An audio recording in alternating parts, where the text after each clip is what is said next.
My name is Elise Del Francia. I'm the owner of Copycat Showroom downtown Palm Springs, and my husband and I owned the property here, and my husband was afflicted with Parkinson's about 5 years ago. He found out that he had it, and he was in denial for a good 2 years and medicated himself with alcohol and would laugh about that, you know, alcohol's the only thing that makes him feel good.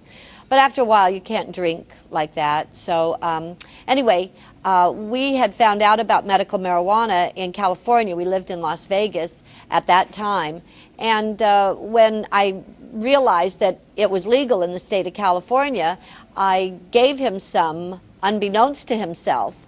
And within 45 minutes after eating a pancake with marijuana on it, he stopped shaking. And I walked over to his ottoman and sat down in front of him, and I said, "How do you feel?" And he just put his hands out and said, "Look, look, I'm not shaking." And he had a smile on his face. He felt great. He did not move from that chair for 6 hours. So that was my light bulb moment. I knew that then I was onto something that was going to relieve his pain and suffering, because it's horrible to have Parkinson's disease and not have any relief. And I feel that this is something that helps so many people in so many ways with pain and suffering.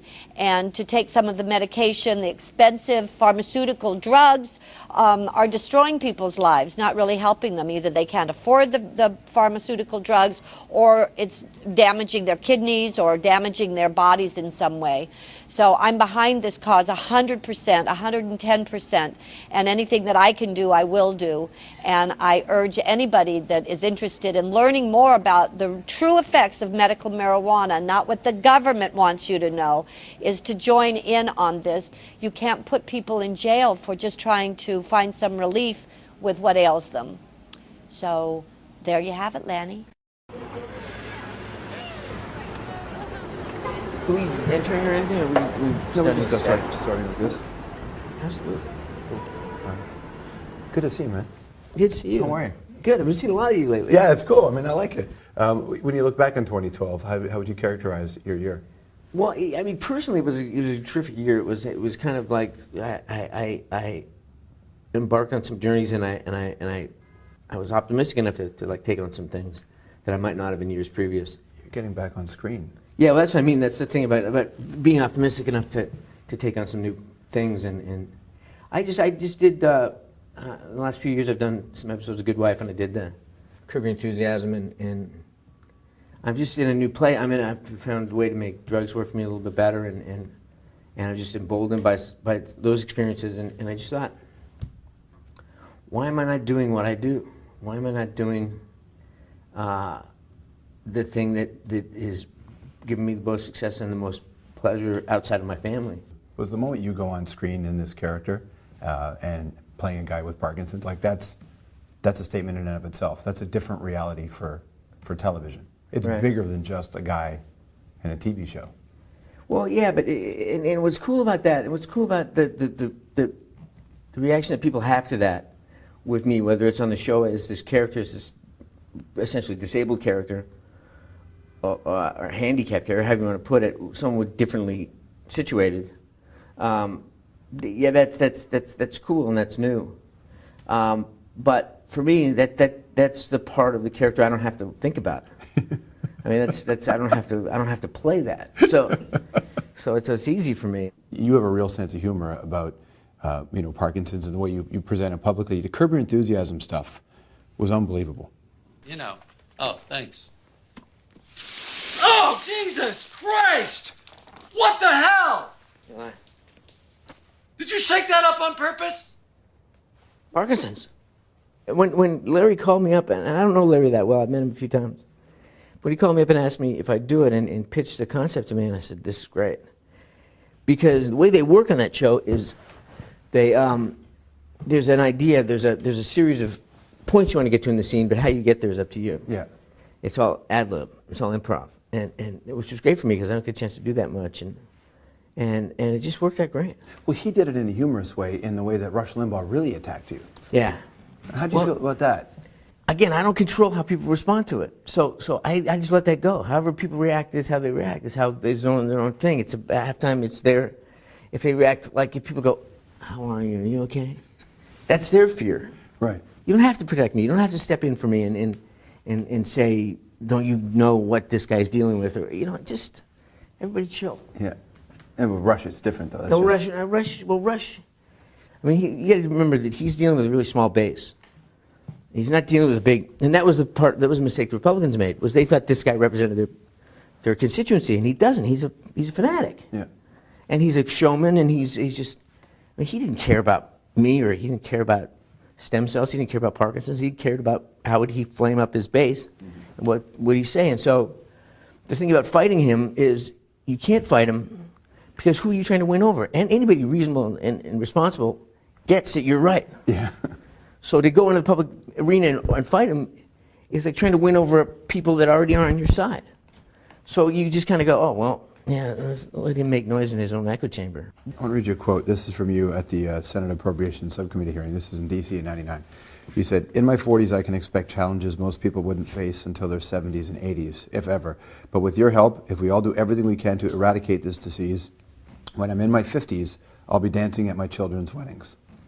Yeah, I mean, I feel that way, in the sense that I feel that a lot of the things that we're doing with the foundation are going to pay off, and I feel like there's stuff that's happening outside of us that's also interesting stuff with we're figuring out ways to live longer and to live better.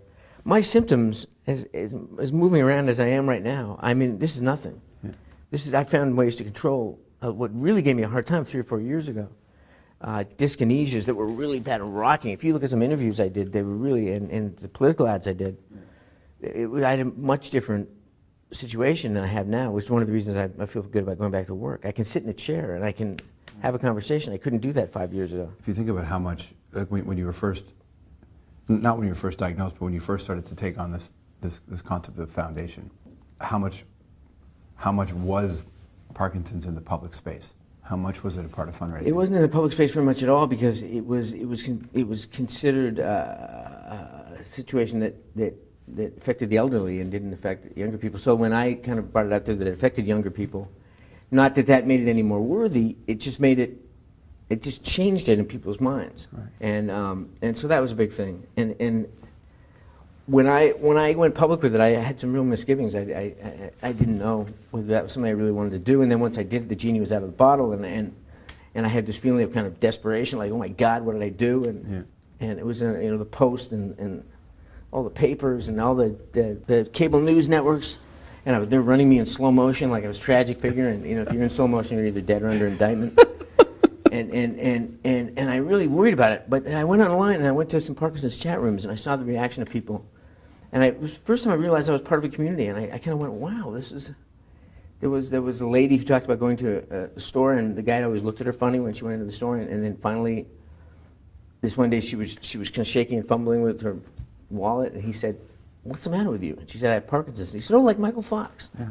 And I went, oh, wow, that's really heavy. That's really like a thing. You just don't feel alone anymore. I don't feel alone anymore. And for me, I felt a real sense, I felt this sense of opportunity. People want to hear, when I say, what are you doing in the foundation? Is there anything close? And they want to hear, yeah, we found this pine nut that if you squeeze the oil out is a cure. Well, it doesn't work that way.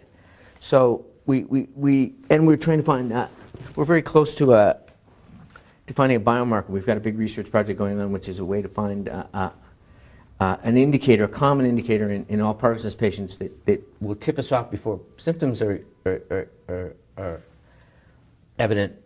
Because by the time symptoms are evident, by the time my pinky twitched, 80% of the dopamine-producing cells in my brain were already dead. Right. So if we can find a way early on that we can find a marker, then we can identify along the way the progression of the disease, and we can treat it earlier, and we can get in there earlier. And if we can find a drug that halts progression and eliminates symptoms, that may not be in the pure sense a cure, but it's as good as a cure. Did you have to change the way you approached being optimistic over the years? Yeah, I mean, I was always just basically optimistic person when I was a kid, but I mean, it's a richer thing now, and it's informed by the difficult times. It's not informed by kind of a sense of a wide open future in front of me, and I can't wait to get into it. Yeah. It's more of a past behind me that's been difficult and challenging, but has, because I've gotten through it, has made me optimistic. How'd you get there? I just had some struggles. I mean, I was diagnosed, and around the time I was diagnosed, I mean, my son was born and my father died within a year. And so I just when I kind of got how valuable my dad was, Yeah. in relation to the fact that I was about to raise a son, I lost him, and so that threw me off. And then I was diagnosed very shortly after, and then I realized that my diagnosis, that one of the ways I was self-treating it by drinking more, and so I realized I had to not do that anymore, and that was a challenge, and all that stuff, and I mean that put pressure on my marriage, and all that stuff was just to come through that, and to come through that with a stronger marriage than ever, and a sobriety that was really lasting, and an understanding of how much I love my dad and how important he was to me in his absence, which is unfortunate, but a real strong appreciation for him and a new respect for him. And again, my marriage, it strengthened my marriage because I realized she wasn't going anywhere when I was diagnosed, and that's your first fear. Yeah, for sure. Is am I going to become a burden on my family, and and the fact that she wanted to have more children, and now I have 3 more kids after that, after my diagnosis, and they're great, and I can't imagine life without them. You know, as we go through the new year, 2013 now, what are you looking forward to? Is there a moment that you're hanging on?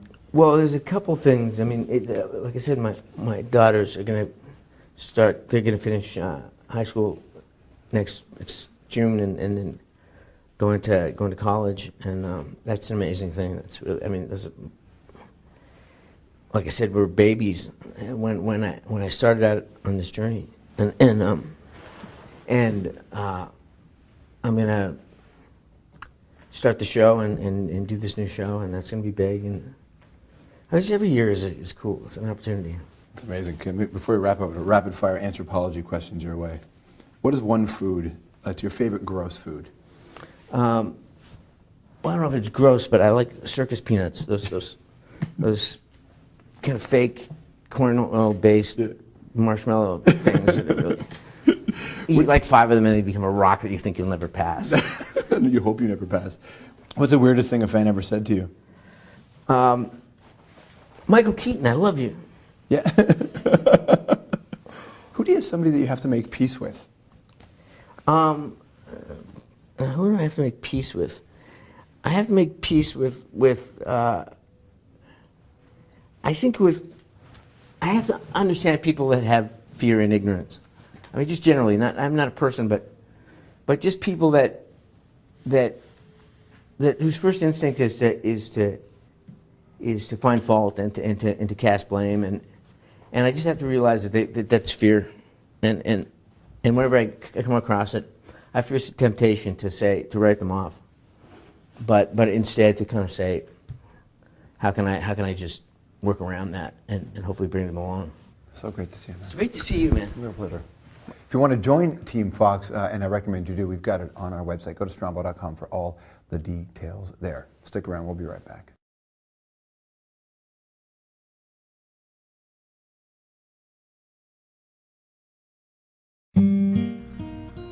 Hello, my name is Mike Paulus, and the purpose of this video is to make viewers aware of Taylor French's condition with Parkinson's disease and what can happen when this condition changes dramatically with the intake of a nutritional extract. In the first portion of this video, his caretaker Janet assists him into the car.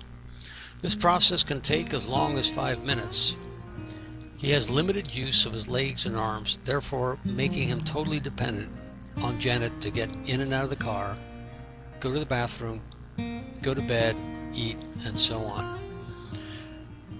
Under normal circumstances, it is also very difficult for him to speak. When Taylor was living with me 18 months ago, he was able to drive, he was able to walk around, take care of himself.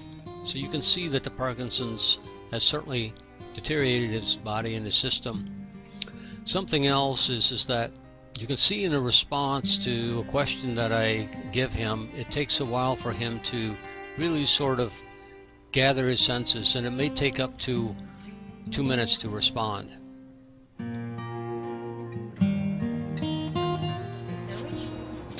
What would you say? How about sing a song? Can you play guitar, Taylor? That'd be cool.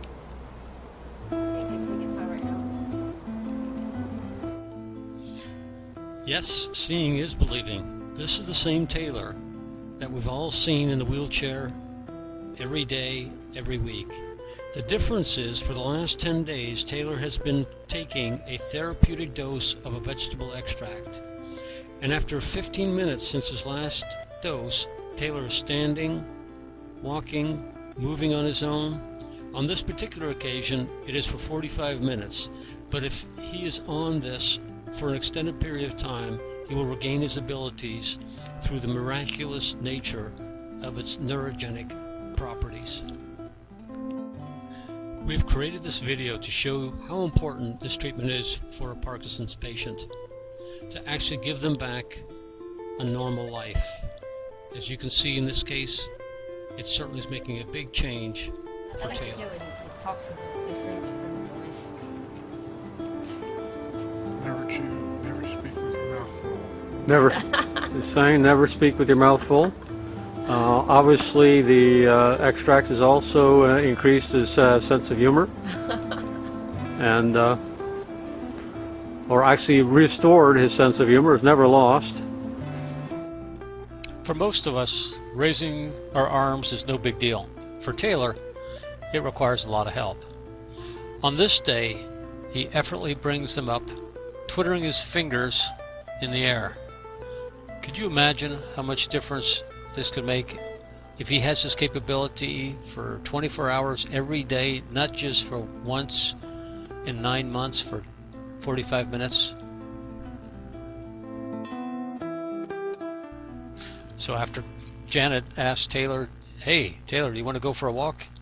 He turns around, heads towards the front of the house, and this part is a miracle as he confidently ambles towards the gate. Usually he can run in a forward falling position, but not walk. He also needs someone to catch him at his destination. Not this time. Champion for Parkinson's.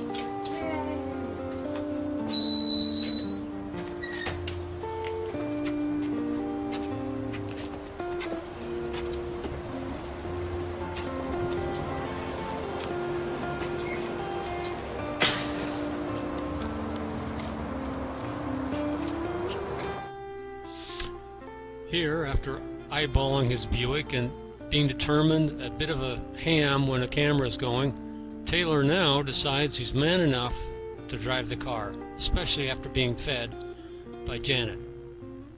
Can he do this? Remember, he's not walked on his own or driven in months. Confidence is now getting the best of him, and he will try. Sure enough, under his own power, he makes all the moves that are easy for the rest of us, but impossible for him.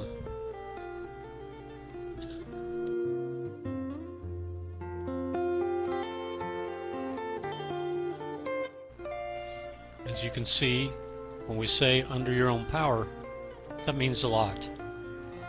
For someone to make all the moves of getting into a car themselves, starting it up, positioning the steering wheel, closing the door, rolling up the window, all of these requires a lot of concentration and effort for someone who normally needs to be helped into a car.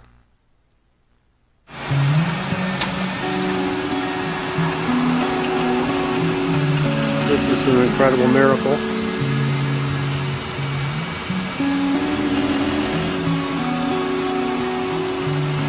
Pulling it out. We're hoping that he's paying attention here and not crashing into anything, but you can see, totally in control. Unbelievable.